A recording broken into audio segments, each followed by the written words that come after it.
Salam sejahtera, terima kasih karena bersama dengan saya di Nazilin Unity Channel. Sekali lagi isu skandal Sabah meletus lagi. Kali ini pendedahan terkini, ini videonya. Mas Sidi menafikan terima Rp300.000 dalam beg, dakwa tidak ingat perbualan itu. Ini yang menjadi serangan netizen terhadap Mas Sidi Manjun. Mereka kata, tidak ingatkah tak pernah buat? Itu dua persoalan penting yang ditanya oleh netizen kepada Mas Sidi Manjun.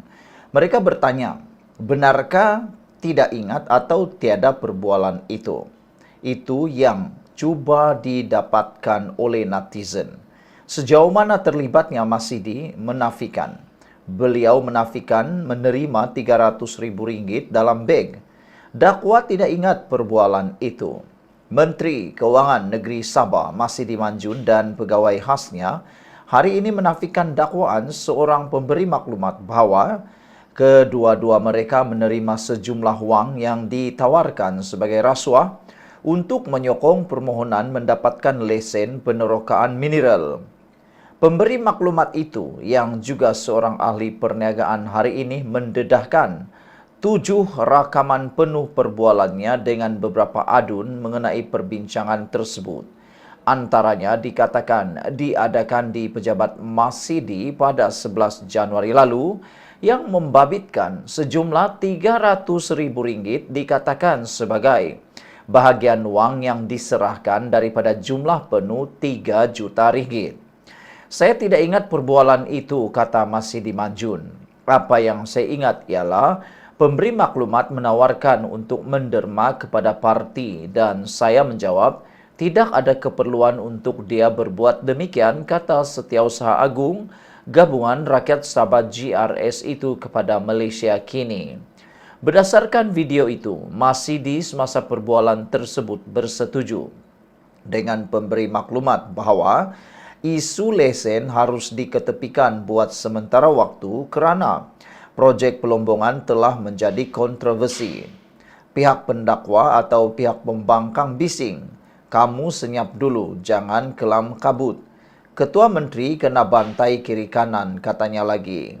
Apabila pemberi maklumat bertanya jika dana juga perlu KIV disimpan dahulu, Menteri itu menjawab, ya.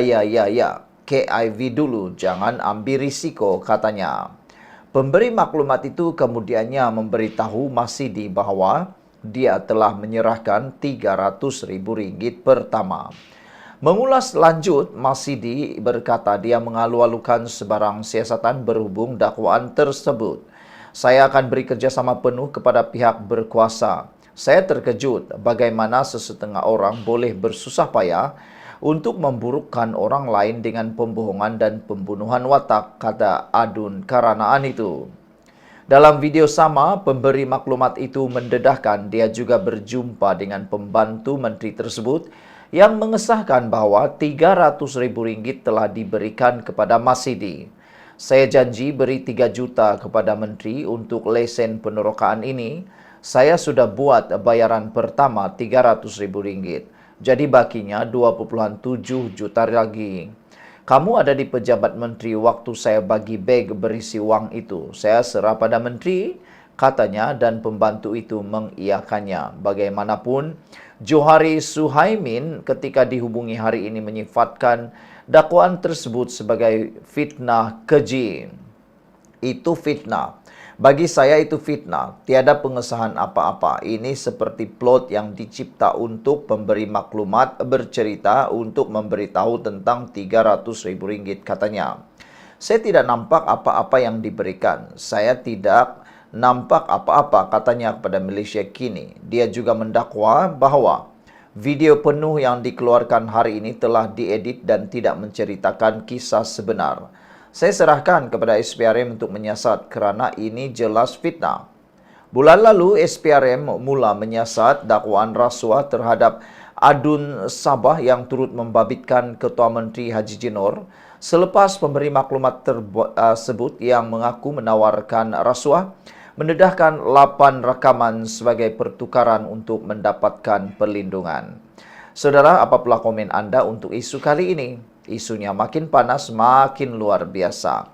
Sebelum kita berpisah, jangan lupa tinggalkan komen Anda. Salam sejahtera, terima kasih karena bersama dengan saya di Nazilin Unity Channel. Ini berita buruk yang diterima oleh Anwar Ibrahim. Apabila Setiausaha Politik Perdana Menteri menyatakan bahwa pengisytiharan harta Anwar pada 2019 disalahguna untuk memfitnah. Bahwa siapalah yang sanggup menggunakan pengisytiharan harta Anwar Ibrahim ini untuk memfitnah beliau. Sekarang ini budaya memfitnah sudah menjadi seperti darah dalam daging, khususnya parti-parti politik. Tidak kiralah itu kerajaan ke pembangkang ke, banyak sekali yang suka memfitnah. Mereka lupa bahwa dosa memfitnah itu sama dosanya seperti membunuh. Perbuatan memfitnah itu adalah dosa besar. Tapi biasalah, kalau dah kemeruk kuasa, kalau dah tak sabar nak jadi berkuasa semula, gila kuasa dan sebagainya, sangguplah dibuat apa saja, termasuklah memfitnah. Termasuklah memfitnah Perdana Menteri Malaysia Anwar Ibrahim semata-mata mahukan kuasa mereka semula. Ahmad Farhan Fauzi berkata, ada jemaah menteri dan ahli parlimen yang mengisytiharkan aset jauh lebih tinggi daripada Anwar Ibrahim. Data pengisytiharan harta Perdana Menteri Anwar Ibrahim yang pernah diisytiharkannya pada 7 Mac 2019 kepada Suruhanjaya Pencegahan Rasuah Malaysia SPRM telah disalahgunakan, kata Setiausaha Politik Anwar, Ahmad Farhan Fauzi. Beliau berkata, maklumat itu digunakan untuk menyebarkan tuduhan bahawa Anwar adalah pemimpin ke-17 terkaya di dunia, dengan gambaran seolah-olah hartanya diperoleh secara tidak sah. Katanya, pengisytiharan harta itu adalah sebahagian daripada inisiatif kerajaan Pakatan Harapan PH ketika itu untuk memastikan ketelusan dan dalam kalangan jemaah menteri dan ahli parlimen. Pengisytiharan ini tidak mendatangkan sebalang isu pada waktu itu kerana ia disertai dengan penjelasan terperinci mengenai bagaimana aset tersebut diperolehi. Sebagian besar nilai asetnya adalah berdasarkan anggaran semasa harta miliknya. Aset-aset ini diperoleh secara sah dan boleh dibuktikan melalui dokumen jual beli dan rekod kewangan yang sah, katanya dalam satu kenyataan. Farhan berkata pengisytiharan harta sebanyak 10.7 juta ringgit oleh Anwar ketika itu tidak menjadi isu kerana ramai jemaah menteri dan ahli parlimen PH mempunyai nilai aset yang jauh lebih tinggi, antaranya R. Santahara Kumar Segamat dengan 132.1 juta ringgit dan Eng Koham 77.0 juta. Dr. Mahathir sebanyak 32.3 juta ringgit, Mukriz Mahathir 25.1 juta ringgit, Muhammad Redzwan Yusuf 23 juta ringgit, Raja Kamarul Bahrain Shah Raja Ahmad 15.3 juta dan Muhyiddin Yassin 14.3 juta. Secara logiknya, tuduhan bahawa Anwar adalah pemimpin ke-17 terkaya di dunia adalah tidak masuk akal jika dibandingkan dengan pemimpin lain di Malaysia sendiri. Nilai aset Anwar bukanlah antara yang tertinggi. Bagaimana mungkin beliau tergolong dalam senarai pemimpin terkaya dunia? Penyebaran tuduhan tidak berasas ini adalah contoh klasik fitnah yang boleh merosakkan kredibiliti individu tanpa bukti yang sah. Dalam Islam, fitnah adalah dosa besar, kata beliau.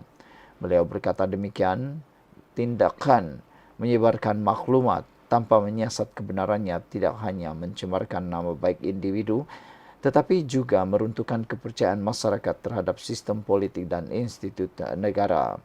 Farhan berkata perbezaan pandangan dalam politik adalah perkara biasa namun ia perlu dilaksanakan secara matang. Sekian untuk kali ini, jangan lupa tinggalkan komen Anda.